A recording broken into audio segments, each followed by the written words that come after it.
Hello बच्चों, good morning. देखिए, अभी जो नेक्स्ट टॉपिक हम लोग पढ़ने वाले हैं, हम लोगों ने लास्ट पढ़े प्रिंसिपल्स। पढ़े ना प्रिंसिपल्स हमने कि कैसे प्रिंसिपल्स काम आते हैं गवर्नमेंट को, इंडिविजुअल को, बिजनेसमैन को, to decide the price of their goods, to decide the taxation rate, है ना। जैसे what is the general perception right now, आपके हिसाब से भी जनरल परसेप्शन क्या है कि लोगों के पास में पैसा नहीं है। आपको पता होगा, है ना, कि भाई लोगों के पास में अभी वो इन्वेस्टमेंट, वो सेविंग्स, वो कैश, वो लिक्विडिटी अवेलेबल नहीं है। सो क्या चल क्या रहा है, तो फिर क्या हुआ, एक छोटा सा डिसीजन बताता हूँ आपको मैं, कुछ समझाने के लिए कि प्रिंसिपल कैसे काम करता है। तो जो आरबीआई है, कौन मेरे बच्चों, आरबीआई। आरबीआई ने जो रेपो रेट है, जिसको आप अपनी भाषा में इंटरेस्ट रेट कहिए, फिर मैं आपको बाद में बताऊंगा ये होता क्या है, उसको अभी भी उन्होंने लो रखा है, मतलब कम रखा है, मतलब 3 to 4% के बीच में रखा है, लोअर साइड होता है। इसका मतलब ये होता है कि ये जितना कम होगा उतना बैंक का इंटरेस्ट रेट कम रहेगा, और बैंक का इंटरेस्ट रेट जितना कम रहेगा उतना आरबीआई चाहता है कि लोगों की लोन कैपेसिटी बढ़े। लोन कैपेसिटी जितनी बढ़ेगी उतना मार्केट में क्या आएगा, लिक्विडिटी, क्योंकि लोग पैसा लेके कहाँ जाएंगे, मार्केट। लिक्विडिटी, है ना, और डेफिनेटली फिर उससे क्या होगा, मनी फ्लो। क्योंकि अभी लोगों के पास पैसा नहीं है, तो आरबीआई चाहता है कि लोग पैसा लें और खर्च करें उसे। तो ये प्रिंसिपल क्या आधार पर रही है ना, आरबीआई ने ऑब्जर्व किया होगा लोगों के जनरल बिहेवियर को, 1 महीने से नहीं, 3 महीने से, 4 महीने से, 6 महीने से, 1 साल से, और ऑब्जर्व करने के बाद वो डिसीजन पे आए। आरबीआई आए कि नहीं आए भाई, ऑब्जर्वेशन तो ये है। और आपको तो पता है आरबीआई की जो पॉलिसी वो क्वार्टरली होती है, Q1, Q2, Q3 and Q4। तो अगले क्वार्टर के लिए है, अगले 3 महीने के लिए।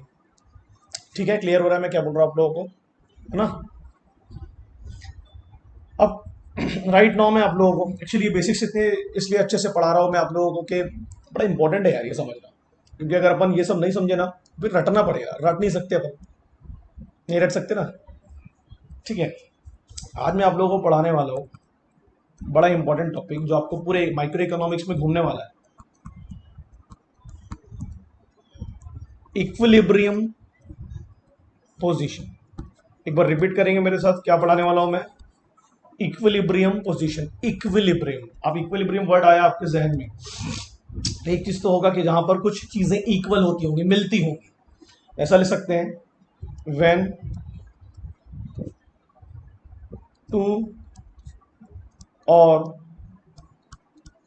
मोर factors meet at a point, meet at a point, जहां दो और दो से ज्यादा फैक्टर्स एक जगह पर मिल जाए, वो होता है इक्विलिब्रियम पॉइंट। इसको एक और आप भाषा में लिख सकते हैं, this is the position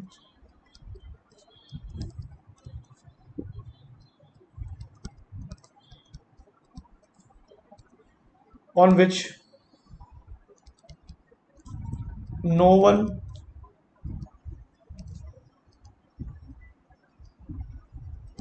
wants to change its position। मतलब इस पोजीशन पर जब हम पहुंचते हैं तो फिर कोई भी व्यक्ति इस पोजीशन से जाना नहीं चाहता, वहीं रहना चाहता है। ऐसा क्यों, हम पढ़ेंगे ना ऐसा क्यों। इसके 2-3 एग्जाम्पल तो मैं आपको ऑलरेडी पढ़ा चुका हूं, तो बताने की जरूरत नहीं। जैसे कि डिमांड इक्वल टू सप्लाई, दो फैक्टर्स हैं हमारे मार्केट के लिए बहुत जरूरी है। दोनों अगर मिल जाते इससे बेटर क्या हो सकता है, क्योंकि जो इसके अलावा जो इसकी कंडीशंस है वो कहीं ना कहीं नुकसानदायक है। जैसे कि अभी आप देख ही रहे हैं, injection vaccine, demand is more than supply. अगर आप ज्यादा डिमांड है तो प्राइसेस बढ़ेंगे, चीजें महंगी होंगी, वो भी सही नहीं है। और demand is less than supply, वो भी सही नहीं है, उससे मंदी आती है कि आप बेचना चाहते हैं बट कोई खरीदने वाला नहीं है, जो लास्ट लॉकडाउन में हुआ था या नोटबंदी के बाद जो हुआ था। ठीक है, तो दोनों कंडीशन हमारे लिए आइडियल नहीं है। आइडियल कंडीशन तो यही है साहब। तो इक्विलिब्रियम पोजीशन एक बार क्या बोलेंगे हम लोग, ये वह पोजीशन है जहां पर दो और दो से ज्यादा फैक्टर्स मिलेंगे, और वो पोजीशन से हम कभी भी ना पीछे आना चाहेंगे ना आगे जाना चाहेंगे। क्योंकि पीछे और आगे की हम क्या बोलेंगे, ये जो कंडीशन है ये और ये, इसको हम लोग क्या बोलते हैं जल्दी बताओ, डिस इक्विलिब्रियम, मतलब there is no equilibrium in that.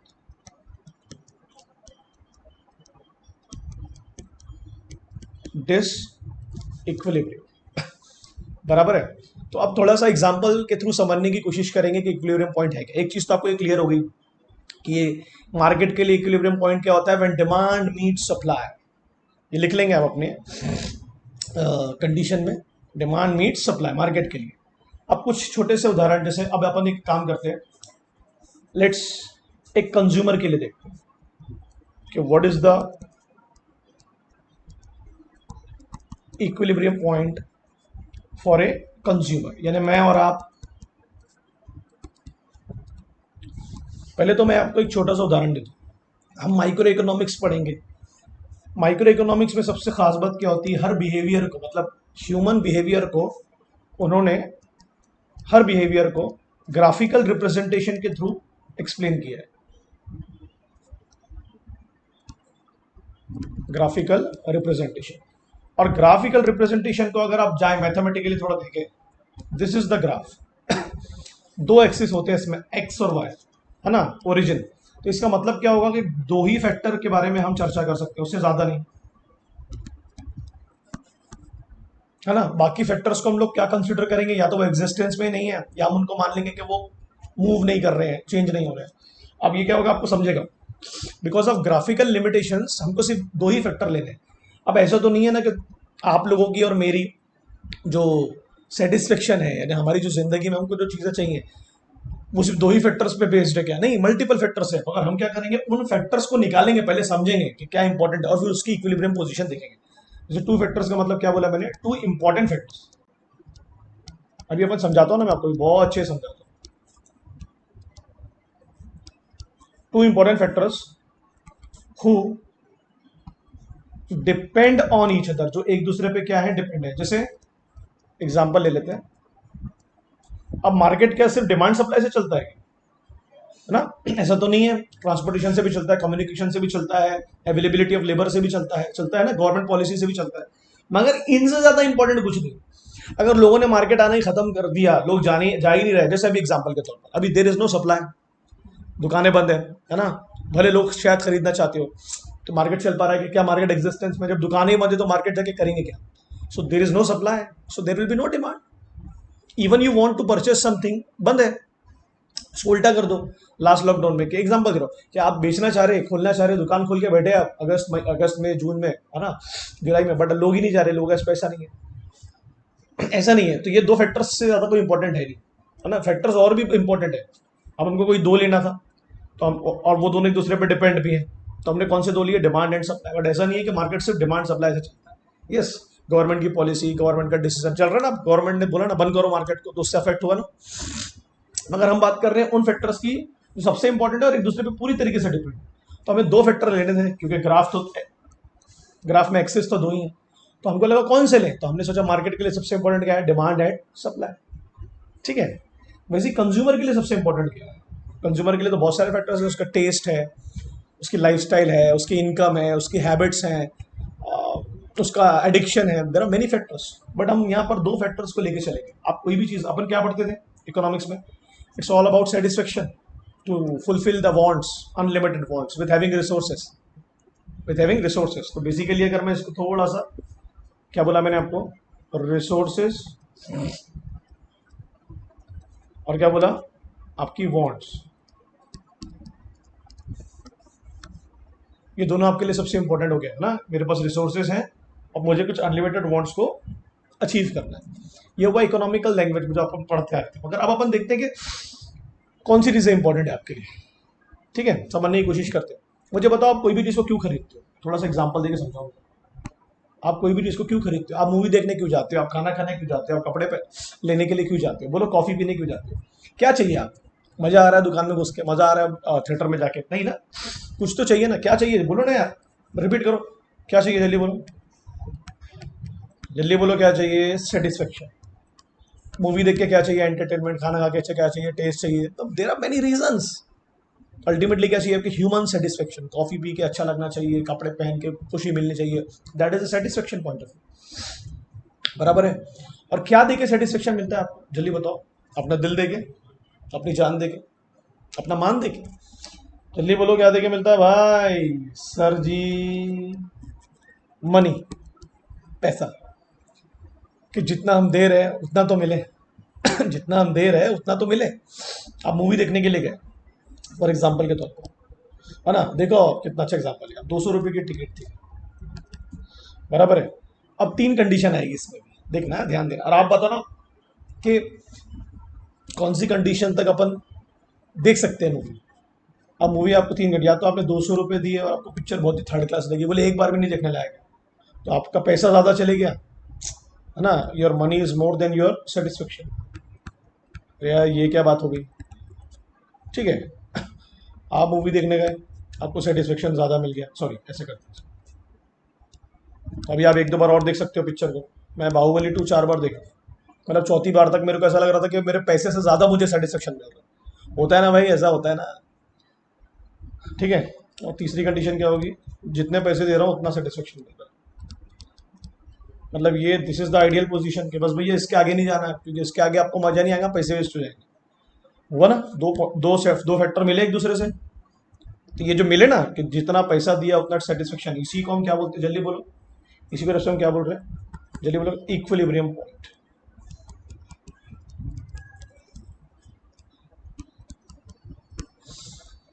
तो ये तो कंज्यूमर डिसाइड करेगा। जैसे मैंने बाहुबली पहली बार देखा, फॉर एग्जांपल के तौर पर बाहुबली 2 जब पहली बार देखा था, पागल हो गया था, क्रेजी, वाह मतलब क्या मूवी है यार, मजा आ गया। फॉर एग्जांपल मान लेते हैं अगर 300 रुपीज़ की टिकट थी, तो मतलब मुझे जो सेटिस्फेक्शन मिला वो 300 के मुकाबले बहुत ज़्यादा मिला, तभी तो मैं दूसरी बार गया। और ये दो ही फैक्टर इंपॉर्टेंट है, और वहाँ की सीट इंपॉर्टेंट नहीं है, वहाँ का एसी इंपॉर्टेंट नहीं है मेरे लिए इंपॉर्टेंट है पहले पैसे दिए तो मेरे को मूवी अच्छी लगनी चाहिए। अब आप बोलोगे सर सीट इंपॉर्टेंट नहीं है क्या, एसी इंपॉर्टेंट नहीं है क्या, क्राउड इंपॉर्टेंट है, ये भी फैक्टर्स इंपॉर्टेंट है, बट दो ही एक्सिस है ना, दो ही एक्सिस में दो ही फैक्टर लिखाना है, तो सबसे इंपॉर्टेंट क्या है भैया, मूवी अच्छी लगनी चाहिए, एंटरटेनमेंट मिलना चाहिए। ठीक है। अब तीसरी कंडीशन में क्या हो सकता है, वो 3 4 बार देख लिया, सेटिस्फेक्शन इज इक्वल टू 300 के जितने पैसे दे रहा हूँ। अब मुझे लगता है, अब मुझे पिक्चर देखने नहीं जाना चाहिए, ऑलरेडी 3 4। अब अगर चले गया बेवकूफ़ से किसी के साथ में, तो हो सकता है वो बात ना आए, वो मजा ना आए, satisfaction is less than your money. तो यहाँ आपको रुक जाना चाहिए था ना, इसके आगे अब नहीं जाना चाहिए था आपको, बराबर है ना, that is your equilibrium point. Gupchup खाते हो, गुपचुप, पहले गुपचुप में जो मजा आता है, ऐसा लगता है यार पागल दीवानों की तरह खाया जाए, बट एक पॉइंट तो ऐसा आता है ना, आपको लगता है बस भैया, बस बस बस, तो जिस पॉइंट पर आपने उसको रोक दिया, मतलब जितने गुपचुप आपने खाए, मतलब जो लास्ट, मतलब 10वें गुपचुप पे रोका, तो क्या बोलेंगे, 10वें गुपचुप से जो सेटिस्फेक्शन मिला वो आपको मनी के इक्वल था, बस मतलब इससे ज़्यादा आप खाने की स्थिति में नहीं है, बराबर है कि नहीं बराबर है। और आपके लिए गुपचुप का क्या इंपॉर्टेंट बताओ, गुपचुप वाले के भैया के हाथ, गुपचुप वाले भैया का पानी पीने का, गुपचुप वाले भैया का ठेला, कि गुपचुप का taste, sir taste and your paisa, ये दोनों फैक्टर सबसे इंपॉर्टेंट है, बराबर है कि नहीं बराबर है भाई। ये उनका पसीना क्या इंपॉर्टेंट आपके लिए, समझ में आ रहा है ना मैं क्या पढ़ाने की कोशिश कर रहा हूँ आपको मैं, अरे समझ में आ रहा है कि नहीं। इसका एक और एग्जांपल लेते हैं, मान लेते हैं अपन एक होटल का, गम्मत जम्मत का समझ लो, और मान लेते हैं हम पराठा करेंगे,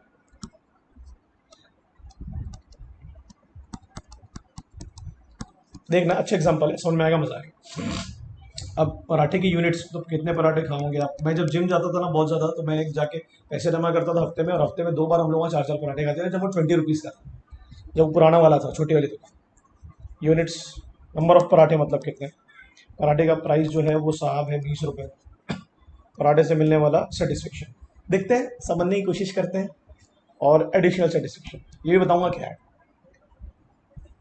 इसको लिखेंगे ऑल पराठा, इसको लिखेंगे हर दूसरा पराठा। अभी आपको समझेगा मैं क्या करूँ।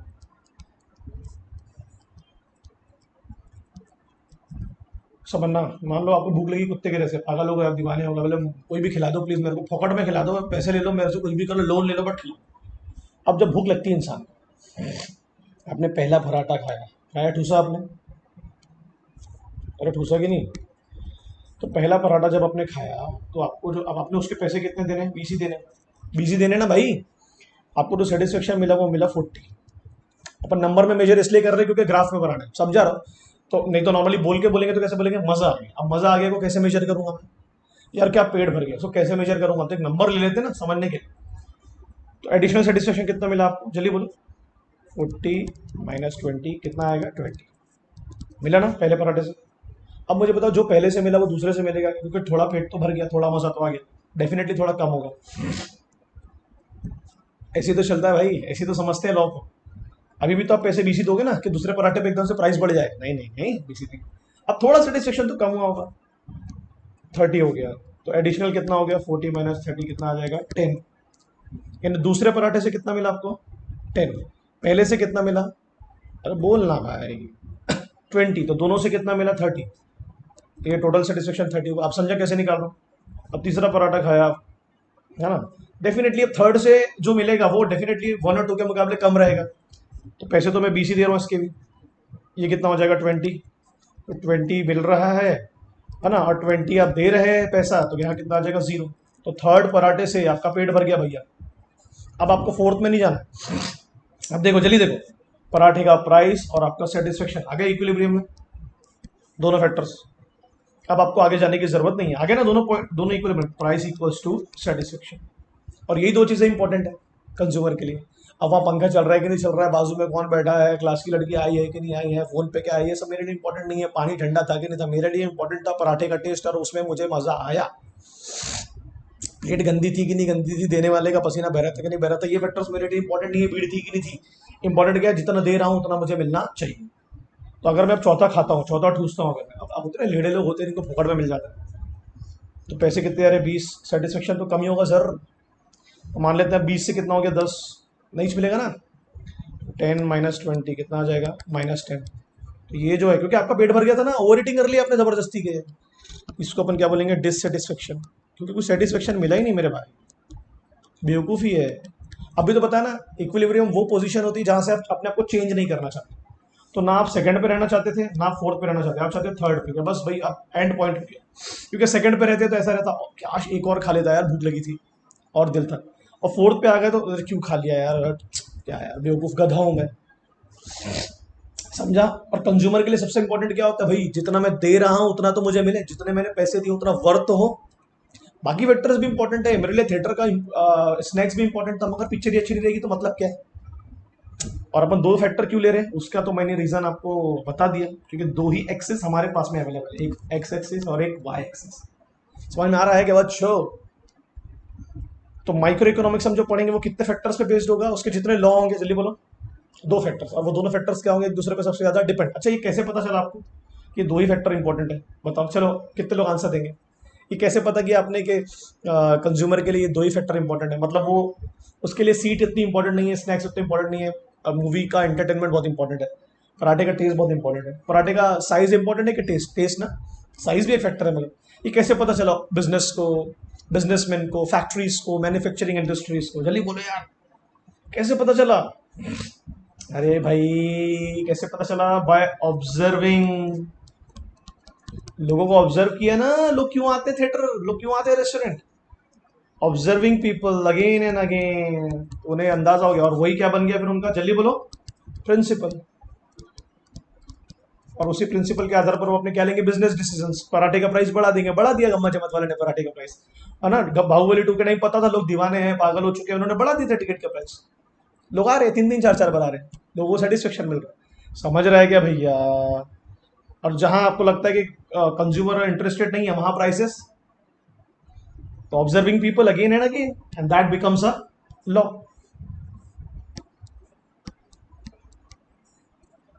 ऑब्जर्व किया होगा ना गम्मा चमत वाले ने भी, कि लोग मेरे यहाँ पर टेस्ट के लिए आते हैं रेदर देन एम्बियंस के लिए। ऑब्जर्व, इसलिए मुझे टेस्ट मेंटेन रखना, और उनके लिए इंपॉर्टेंट ये दो ही फैक्टर है। कहीं भी बिठाओ उनको, प्लास्टिक की कुर्सी पे भी वो उनके लिए इंपॉर्टेंट नहीं है, जबकि वो कई लोगों के लिए इंपॉर्टेंट होता है, बट सबके लिए नहीं होता। हो सकता है 10 लोग पराठे खाने जा रहे हो, तो उसमें से 2 को लगे यार कि एसी होना चाहिए, भले टेस्ट खराब हो, एक को लगे कि एम्बियंस अच्छा होना चाहिए, बट 7 को लग रहा है टेस्ट अच्छा होना चाहिए। तो हम तो जनरल बिहेवियर पे जाते हैं ना। जनरल का मतलब क्या होता है? Maximum people.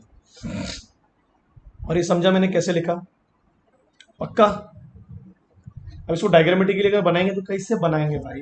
दो फैक्टर्स है ना, अगर डायग्रामेटिकली बनाएंगे तो कैसे बनाएंगे? देखते हैं थोड़ा सा। ओरिजिन समझने की बड़े बढ़िया टॉपिक है ना, बढ़िया इंटरेस्टिंग है ना। ये हो गया आपका एक्स, ये हो गया आपका वाई। ओके जी, कैसे बनाएंगे अपन, किस तरीके से, कौन सी चीज कम हो रही, कौन सी चीज ज्यादा हो रही, जरा समझने की कोशिश करेंगे क्या? कौन सी इक्विलिब्रियम में है, देखो जरा सा समझो, थोड़ा सा कोशिश करो। आपका जो प्राइस है वो तो 20 है, तो मान लेते हैं यहाँ 20, ये 10 है आपका प्राइस और ये 20, तो 20 था ना आपका प्राइस, तो वाई एक्सिस में प्राइस ले लिया अपन ने। अरे हाँ कि ना। अब सेटिस्फेक्शन पहले वाले से कितना मिला आपको, जल्दी बताओ। 40, दूसरे वाले से कितना मिला 30, है ना, और तीसरे वाले से कितना मिला 20। एग्जाम्पल समझा रहा हूँ आपको मैं, समझाने के लिए, बताने की कोई ज़रूरत नहीं है, वो सब क्लियर हो जाएगा। पहले वाले से आपको कितना मिला, डैश डैश डैश, तो 40 आया ये पहले वाले से। दूसरे वाले में कितना मिला आपको 30, है ना, और फिर ऐसे करके 20 करके फलाना ढमकाना करके आया, यहाँ आएगा 30 का, यहाँ आएगा 20। एक सेकंड इसको इरेज कर देता हूँ मैं, 1 सेकेंड्स, देखना है इसको थोड़ा बना देते हैं, समझ में आ जाएगा। एक सेकेंड, ये होमवर्क भी दे सकता हूँ मैं आपको बनाने के लिए, कितने प्राइस पर मुझे कितना सेटिस्फेक्शन मिला, बराबर है कि नहीं बराबर है। पहले वाले से मिला, एक सेकेंड, पहले वाले से क्या हो गया रे, 40, 30 और फिर 20। अब ध्यान दो कैसे मैंने बनाया, देखना। पहले वाले पराठे से कितना मिला 40, है ना, दूसरे वाले से कितना मिला 30, कम हो रहा था ना, दूसरे वाले से मतलब 2 पराठे से 30 मिला, दूसरे से 20 मिला था अपने को, 10 मिला था। मगर अपन टोटल सेटिस्फेक्शन लेते हैं कि पहले पराठे से 40 मिला, है ना, यानी 20 मिला, टोटल हुआ 40। दूसरे पराठे से 10 मिला, बट दोनों पराठे से कितना मिला 30। तीसरे पराठे से 0 मिला, बट तीनों पराठे का अगर निकालेंगे तो कितना होगा, चलिए बोलो, तीनों पराठे का अगर निकालेंगे तो 40 प्लस 30 प्लस 20 कितना आ जाएगा 90, यही होगा ना। और अपन यहाँ टोटल की बात करें, और तीसरे पे क्या हो गया था 0, जितना दे रहा था उतना ही मिल रहा था, बराबर है ना। देखो आपके सामने बना रहा हूँ डायग्राम, ये हो गया आपके नंबर ऑफ पराठा। अब देखो मैं इसको डायग्राम कैसे बनाऊंगा, ये 20 प्राइस के इक्वल हो गया जितना सेटिस्फेक्शन था, है ना। देखते जाओ, हाँ बहुत इंपॉर्टेंट है। ये जो पॉइंट है इसको क्या बोलेंगे, equilibrium point. What is that mean, जितना मैं पराठे पे पे कर रहा हूँ उतना ही मुझे क्या मिल रहा है उससे सेटिस्फेक्शन। देख रहे हैं आप, आपके सामने बनाया मैंने। बाकी यहाँ पर क्या था, satisfaction is more than paratha था, यहाँ पॉइंट पर है ना 40 वाले पर, यहाँ पर भी satisfaction is more than paratha था, यहाँ इक्वल हो गया। अब अगर मैं और खाता हूँ गधे जैसे चौथा पराठा, आप समझ रहे हैं मैं क्या बोल रहा हूँ, तो और मेरा सेटिस्फेक्शन क्या हो जाएगा कम, है ना। क्लियर है कि नहीं, -10 में आ जाएगा वो। ये एक डायग्राम बनाया हूँ मैंने आपको समझाने के लिए कि ऐसे बनाए जाते हैं। आप देख रहे हैं, तो यहाँ प्राइस क्या है, कांस्टेंट है, और सेटिस्फेक्शन धीरे धीरे क्या हो रहा है, कम कम कम कम। ओके, समझ में आ रहा है। हाँ, इसको अपन थोड़ा चेंज भी कर सकते थे। एक सेकेंड, इसको एक काम करते हैं अपन आपके और कन्वीनियंस के लिए।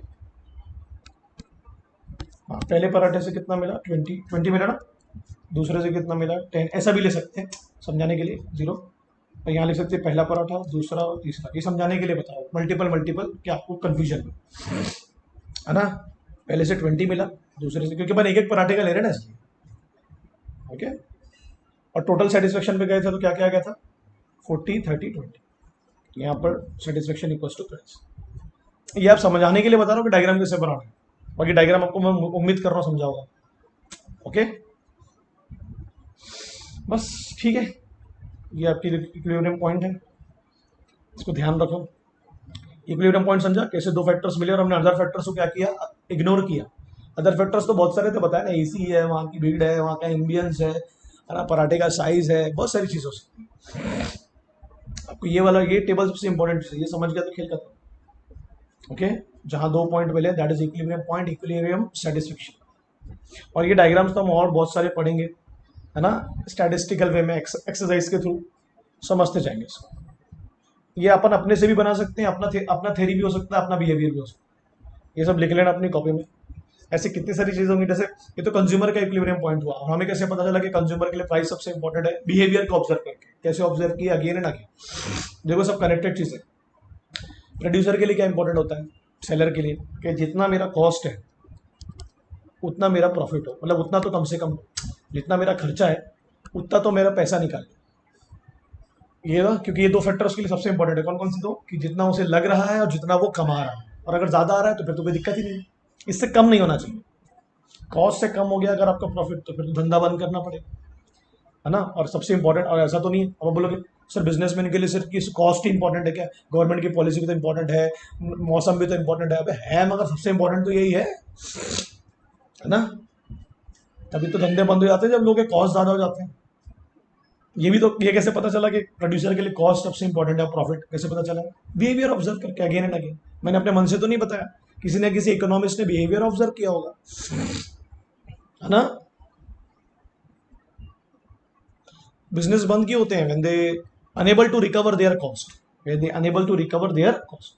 ये सब डायग्राम वाइग्राम समझा है? पक्का? देखो नीचे आ रहा है ना स्लोप, नीचे क्यों आ रहा है? क्योंकि सेटिस्फेक्शन हर पराठे के साथ क्या हो रहा था? कम।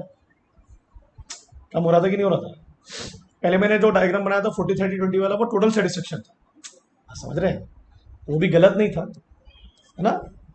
ये लिख देता हूँ मैं, अगर आपको मैंने हर पहलू से समझाया।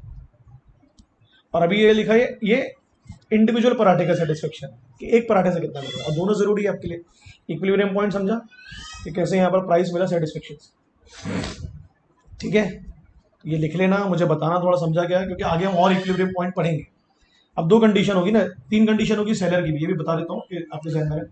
Cost is less than profit, या प्राइस भी लिख सकते हैं आप उसको, क्योंकि उसमें प्रॉफिट इंक्लूड होता है।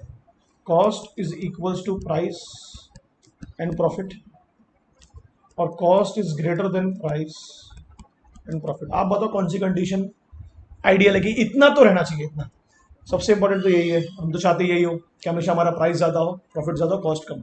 और उसके बाद ये क्यों? क्योंकि हमारे कॉस्ट तो रिकवरी होना चाहिए। नोटबंदी के बाद क्या होगा, लोगों का धंधे जब बंद हो रहे थे, ये अभी लॉकडाउन में लोग क्या बोल रहे थे, भाई जितना खर्चा है उतना तो निकल जाए। That is equilibrium point. और ये दोनों क्या है? डिसइक्विलिब्रियम, है ना। क्लियर है कि नहीं क्लियर है? बस इसको भी पढ़ेंगे, कभी ना कभी मौका आएगा तो आगे जाके। ठीक है, ये सब लिखो और ये पॉइंट समझो जो बताया गया आपको, है ना।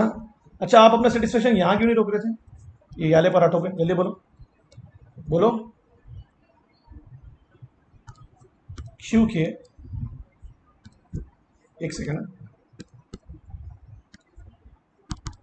क्यों किए जल्दी बोलो। क्योंकि सर उस यहाँ पर हमें सेटिस्फेक्शन ज़्यादा था प्राइस के मुकाबले, पढ़े ना अपन ने। तो जब सेटिस्फेक्शन ज़्यादा होता है प्राइस के मुकाबले, इसका मतलब कंज्यूमर को अच्छा खासा सेटिस्फेक्शन मिल रहा है, तभी तो वो नहीं रुक रहा है। तो इन दोनों पॉइंट को हम यहाँ बोल सकते हैं कंज्यूमर सरप्लस। सरप्लस का मतलब क्या होता है बोलो? कि कंज्यूमर सरप्लस मतलब ज़्यादा, तो मतलब सेटिस्फेक्शन ज़्यादा था ये दोनों पराठों में, मतलब ये satisfaction is more than price, और ये इक्विलिब्रियम, बराबर है। अब मुझे एक बात बताओ, तुम जवाब देना, तुमको तीसरे पराठे से पेट भरा के तीनों पराठे से पेट भरा? तुमको टोटल सेटिस्फेक्शन किससे मिला? टोटल टोटल तीनों से मिला ना। बट तुमको एडिशनल सेटिस्फेक्शन किससे मिला? सब वो तो हर पराठे ने दिया कुछ ना कुछ। पहले वाले ने 20 दिया प्राइस से कंपेरिजन, दूसरे वाले ने 10 दिया, तीसरे वाले ने नहीं दिया, इसलिए रुक गए। उसके बाद आप समझे, टोटल और एडिशनल हमारे लिए दोनों इंपॉर्टेंट है।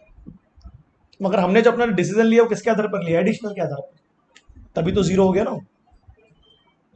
इससे एक और चीज क्लियर होगी, क्या होगी बोलो? चलो जितने लोग बोलेंगे क्या बोलेंगे? कि total satisfaction never be zero, but additional can be zero.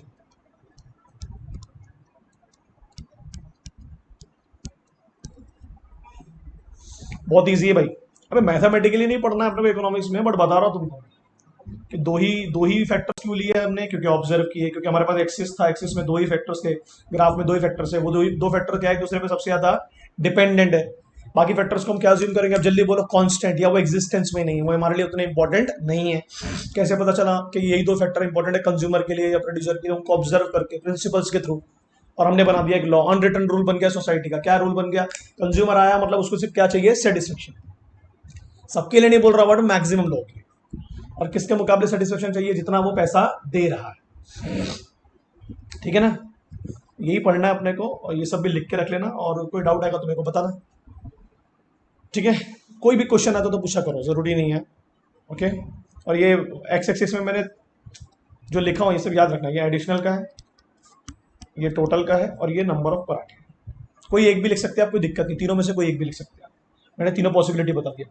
और ये इधर वाई एक्सेस में क्या है, प्राइस है, 10 रुपये, 20 रुपये, अपन दे रहे तो 20 ही है ना, बट 10 इसलिए लिख दिया कि मार्किंग के लिए, यहाँ 30 आ जाएगा। और प्राइस तो कांस्टेंट ही था पूरे पराठे, था कि नहीं था? अरे सही है कि नहीं भाई? यो सर, यो मामा। बट ये लिख लेने का, मुझे बताने का, प्लीज मोहब्बत से लिख के रखने का इसको। मार्केट के लिए इक्विलिब्रियम क्या होता है, जल्दी बोलो। जब डिमांड और सप्लाई इक्वल होते हैं, क्या इक्वल होती है? डिमांड और सप्लाई। कहाँ लिखे थे अपन ने ये डिमांड और सप्लाई इज इन इक्विलिब्रियम। बाकी फैक्टर्स भी इंपॉर्टेंट है क्या? Transportation, communication, government policy, natural factor है, मगर इससे ज्यादा इंपॉर्टेंट कुछ नहीं है। तो बाकी फैक्टर्स को कंसिडर नहीं करेंगे क्या? सरकार जब डिसीजन लेगी तो कंसिडर करेगी, मगर इंडिविजुअल मार्केट या इंडिविजुअल कंज्यूमर जब डिसीजन लेगा तो उसके लिए कितने फैक्टर इंपॉर्टेंट होंगे? दो, क्योंकि हम यहाँ पर किससे रिलेटेड पढ़ रहे हैं? ये माइक्रो इकोनॉमिक्स। और माइक्रो इकोनॉमिक्स में किसी के भी बिहेवियर को जज करने के लिए हमारे पास क्या है? ग्राफ। और ग्राफ में कितने एक्सेस है? दो। तो दो एक्सेस में दो ही फैक्टर्स आएंगे, यानी एक लिमिटेशन वो भी है। ठीक है जी। तो ये अगर हो जाता है तो मुझे बताओ, बड़ा जबरदस्त टॉपिक है। ठीक है, चलो टेक केयर। मुझे बताना, याद से बताना, और कोई डाउट आएगा तो प्लीज पूछो, इट्स ए रिक्वेस्ट।